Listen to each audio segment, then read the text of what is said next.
AC circuit containing inductance only. मैंने एक inductor लिया, ये इंडक्टर वायर से बना हुआ है, वायर किसी मटेरियल से बनी हुई है, मान लो कॉपर। कॉपर की क्या होती है रेजिस्टेंस कैपिटल आर, वो इस टॉपिक में निगलेक्टेड है। तुमने वायर की बिल्कुल भी रेजिस्टेंस लेनी, जबकि आपने ऊपर कैपिटल आर ली थी, पर ये वायर किसी ऐसी मटेरियल से बनी हुई है मान लो जिसका कैपिटल आर नहीं है। तो पहली एजम्पशन क्लियर है, क्योंकि मैं इसमें इंडक्टर का बिहेवियर स्टडी करना चाहता हूँ, रेजिस्टर का नहीं। क्योंकि प्रॉब्लम क्या है इस क्वेश्चन में, प्रॉब्लम यह है कि जब आप ईएमएफ अप्लाई करेंगे, changing EMF E not sine omega T, कभी ईएमएफ बढ़ेगी कभी घटेगी, भी डायरेक्शन चेंज करेगी, तो ऊपर करंट भी डायरेक्शन भी चेंज करेगा और वैल्यू भी करंट की बढ़ेगी और घटेगी, क्योंकि इंडक्टर में इंड्यूस्ड ईएमएफ पैदा हो जाएगी जो आपके बढ़ते हुए ईएमएफ को और घटते हुए ईएमएफ को अपोज करेगी। और मेरे को क्या निकालना है, इंस्टेंटेनियस करंट। तो रूल नंबर 1, मैंने ईएमएफ क्या अप्लाई की, E not sine omega T.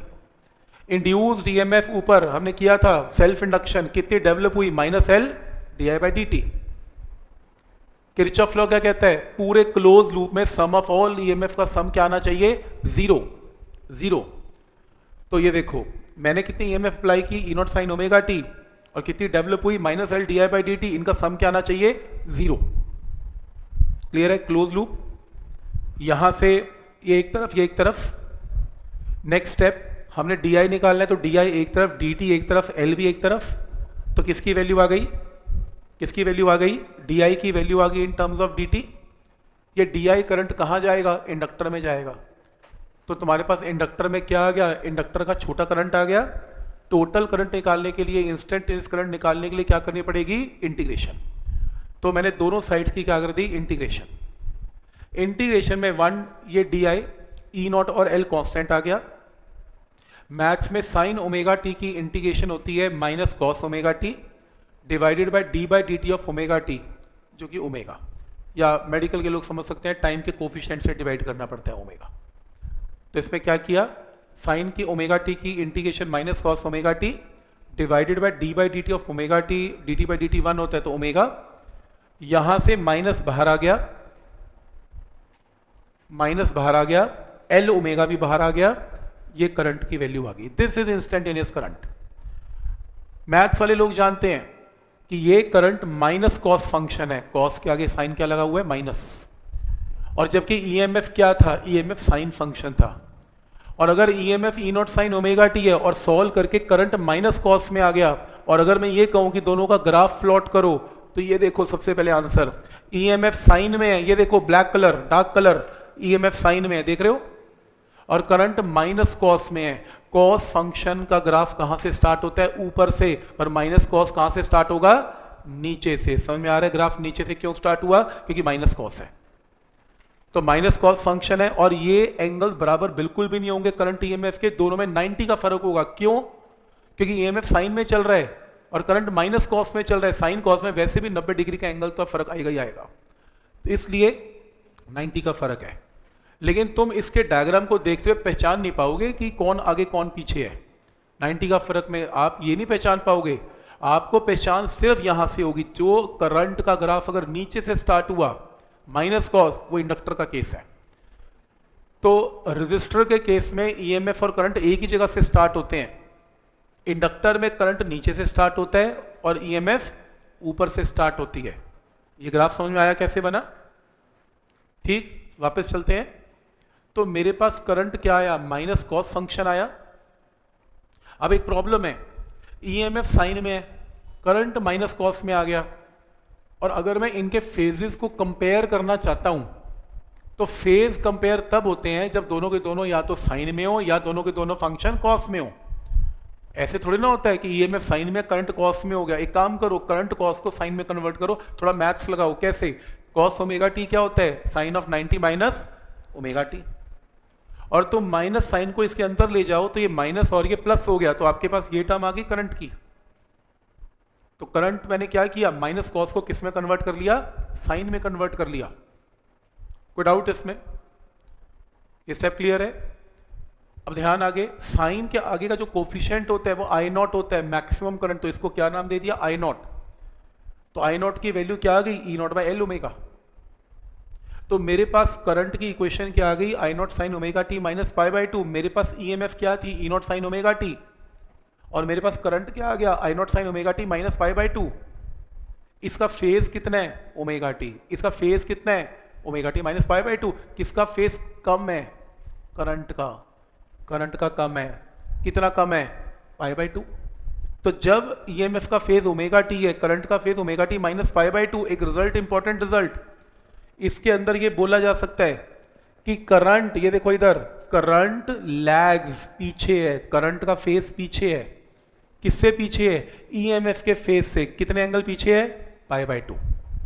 या उल्टा बोला जा सकता है, ईएमएफ लीड्स करंट, ईएमएफ का फेज आगे है, करंट का फेज पीछे है, तो EMF leads current by an angle of pi by two. बहुत इंपॉर्टेंट स्टेटमेंट है, आपको ये डेरिवेशन आएगी पेपर में। डेरिवेशन का पहला क्वेश्चन ये आएगा, prove that in an inductor, prove that in an inductor current lags EMF by an angle of pi by two, या फिर prove that in an inductor EMF leads current by an angle of pi by two. यहां तक करना है, और मैं उम्मीद करता हूं कि दोनों के दोनों नहीं आएंगे, इतना आसान पेपर थोड़ा ना आता है। वो ऐसा कुछ ग्राफ ढूंढ के लाएगा और उस पर कुछ ना लिखा होगा, वो कहेगा ये डायग्राम है, बोलो आइडेंटिफाई करो ये रजिस्टर है कि इंडक्टर है। तुम सबसे पहले पहचानोगे करंट, करंट माइनस कॉस है, तुम्हें याद आएगा आज का दिन, अच्छा माइनस कॉस है, इंडक्टर है। फिर वो कहेगा आइडेंटिफाई करो और बताओ, आइडेंटिफाई करके कि करंट और वोल्टेज में कौन आगे है कौन पीछे, by an angle of pi by two. तो डेरिवेशन फिर से आएगी। तो शक्ल देख के पहचानना पड़ेगा कि इंडक्टर है या रजिस्टर है। समझ में आ रहा है? ये होते हैं इनडायरेक्ट क्वेश्चन जो आते हैं, डेरिवेशन याद करके कुछ ना होगा, बट रिजल्ट को क्वेश्चन कैसे पूछे जा रहे हैं समझ में आ रहा है। ठीक, और भी टेढ़े टेढ़े हैं, ये तो मैं एक 3 एग्जाम्पल दे रहा हूँ, वो तो बड़ी बड़ी है किताब पूरी इसके ऊपर, क्वेश्चन 10 किस्म के क्वेश्चन बना दिए होंगे, और लोगों को तो ये नहीं पता लगता, पेपर के बाद पता लगता है कि भाई इंडक्टर की डेरिवेशन आई थी। ये तो ऐसे इनडायरेक्ट क्वेश्चंस हैं, तो ये प्रैक्टिस से पता लगेंगे। और पहला काम तो यही है कि इसके रिजल्ट को करना। उसके बाद नेक्स्ट देखो, यहां तक क्लियर है, नेक्स्ट ये स्टेटमेंट भी क्लियर है, ये सारा करना है, अभी खत्म नहीं हुआ क्या, यहां तक तो करना ही है। उसके बाद आई नॉट क्या है, E not by L omega, I not क्या है, E not by L omega, ये रहा, बहुत इंपॉर्टेंट है, क्रॉस मल्टीप्लाई, ई नॉट क्या है, I not into L omega, E not क्या है, I not into L omega. ध्यान से, ये क्या है, ईएमएफ, ये क्या है, करंट। ओम लॉ क्या कहता है, ईएमएफ क्या होता है, करंट इंटू क्या, रेजिस्टेंस। तो रिजल्ट क्या है, ईएमएफ क्या है, करंट इंटू रेजिस्टेंस। तो ये क्या आ गई, रेजिस्टेंस। और ये रेजिस्टेंस किसने ऑफर की है, क्योंकि कैपिटल आर तो हमने लिया ही नहीं शुरू से, तो ये रेजिस्टेंस ऑफर की है किसने, इंडक्टर ने। कोई मुझे बताएगा कि इंडक्टर की रेजिस्टेंस एल ओमेगा ये क्या होती है, ये कौन सी रेजिस्टेंस है, क्यों, हमने कैपिटल आर तो ली नहीं ना, इलेक्ट्रिसिटी वाली वायर की कोई मटेरियल की रेजिस्टेंस नहीं ली, ये कौन सी रेजिस्टेंस है, इंड्यूस। जो झगड़े हुए थे ना, इंडक्टर के झगड़े होते हैं, वो जितना झगड़ा करेगा उतनी रेजिस्टेंस हाई आएगी। तो ये इंड्यूस्ड ईएमएफ की वजह से रेजिस्टेंस है। ये जो इंड्यूस उल्टी ईएमएफ डेवलप करता है ना, तो ये अपोज करता है, ये अपोजिशन एल ओमेगा होती है। पर बड़ी कंफ्यूजन है पेपर के अंदर, अगर वो वर्ड रेजिस्टेंस यूज करेगा तो मैं तो कंफ्यूज हो जाऊंगा कि आर की बात कर रहा है कि इसकी नई रेजिस्टेंस की बात कर रहा है। इसलिए मैं रेजिस्टेंस का नाम चेंज कर रहा हूं। होती रेजिस्टेंस है, इसके यूनिट्स भी ओम्स है, लेकिन मैं नाम चेंज कर रहा हूं रेजिस्टेंस का, और नाम क्या है, इंडक्टिव रिएक्टेंस। तो आज के बाद इंडक्टर की ऑफर की हुई रेजिस्टेंस का नाम क्या है, इंडक्टिव रिएक्टेंस। न्यूमेरिकल के अंदर भी ये यूज होगा, इंडक्टिव रिएक्टेंस। और सिंबल भी कंफ्यूज ना करे आपको आर, तो सिंबल भी चेंज कर रहे हैं, सिंबल का नाम है एक्सएल। तो inductive reactance XL is L omega.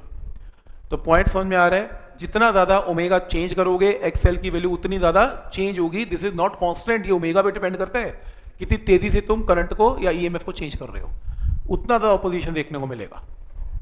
Clear है यहां तक? और ये रेजिस्टेंस होने का कारण कैपिटल आर तो बिल्कुल भी नहीं है, मटेरियल तो नहीं है, मटेरियल की रेजिस्टेंस तो नेग्लेक्ट कर रखी है हमने। तो ऐसे केस में ये एक्सएल आ गया। इमेजिन करो आपका करंट अब डीसी है, एसी पास ही नहीं किया, तुमने कांस्टेंट करंट पास कर दिया। कांस्टेंट करंट का ओमेगा क्या होता है, होता ही नहीं, जीरो। जो कांस्टेंट करंट है, जो चेंजिंग करंट है, उनका तो ओमेगा होता है। जो कांस्टेंट करंट है, जो कांस्टेंट करंट है, उसका ओमेगा क्या है, जीरो। ओमेगा जीरो का मतलब एक्सएल की वैल्यू क्या है, जीरो।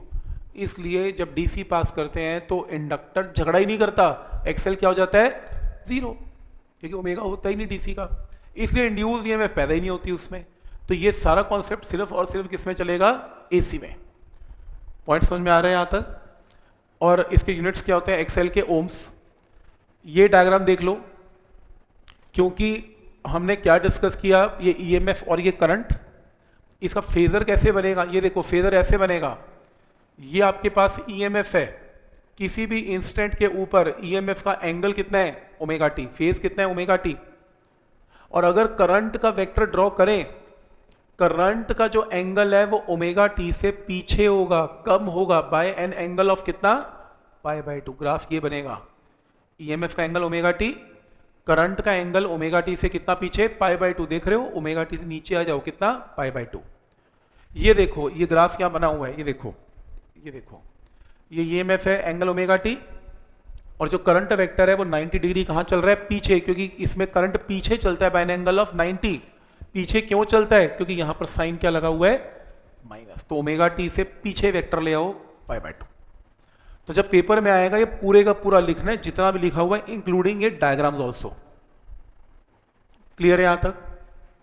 तो हमने क्या रिजल्ट सीखा, इंडक्टर में वोल्टेज आगे होती है और करंट पीछे होता है by an angle of pi by 2।